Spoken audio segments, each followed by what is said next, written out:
proses pre-production. Nah, selanjutnya ini ada etika penyutradaraan.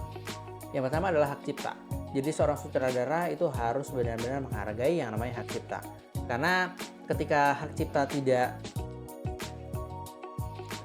cipta tersebut tidak dipedulikan, maka film tersebut bisa dikatakan film ilegal, video tersebut video ilegal.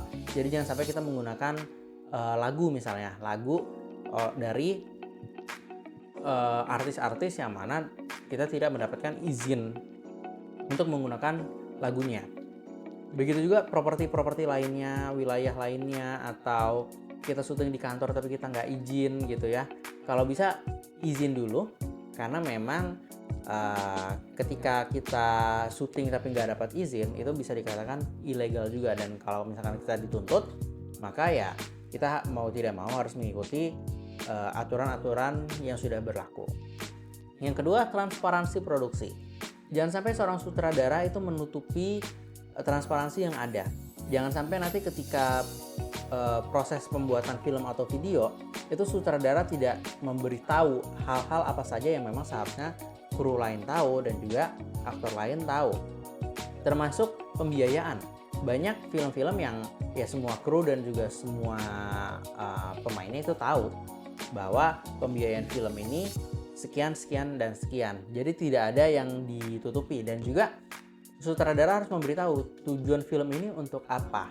Dan juga film ini diproduksi oleh siapa nantinya. Jadi jangan sampai ada yang ditutupi. Ketika ada produksi yang ditutupi, maka itu akan menjadi suatu malapetaka untuk kedepannya.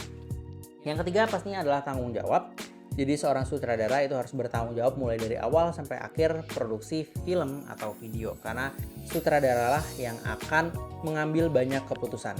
Jadi ketika sutradara itu kabur dari proyek, maka itu adalah sutradara yang tidak bertanggung jawab dan sudah dipastikan produksi tersebut akan mangkal atau bisa dikatakan batal. Karena memang sebelum mulai proses produksi itu seorang sutradara sudah harus yakin untuk memulai produksi tersebut, jangan sampai dia berhenti di tengah jalan dan terlantarkan produksinya, karena produksi film atau video itu tidak murah, jadi harus diselesaikan dengan baik. Yang keempat yaitu profesional. Jadi seorang sutradara itu dia harus profesional dalam mendirect seorang pemain. Jangan sampai hanya karena keadaan suasana dirinya yang kurang baik itu berimbas kepada hasil produksi yang tidak baik, karena itu adalah hal yang sangat-sangat tidak profesional.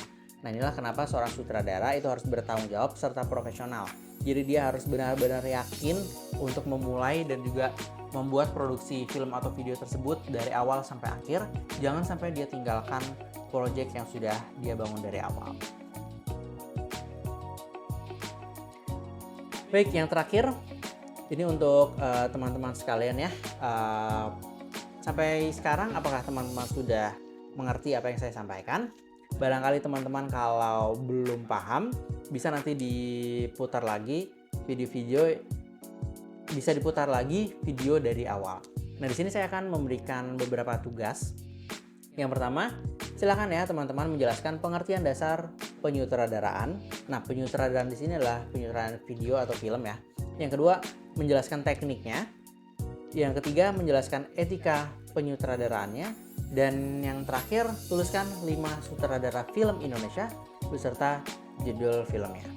Baik teman-teman sekalian, untuk pertemuan pertama kita cukupkan sampai saat ini, dan sampai jumpa di pertemuan yang kedua. Terima kasih. Assalamualaikum warahmatullahi wabarakatuh.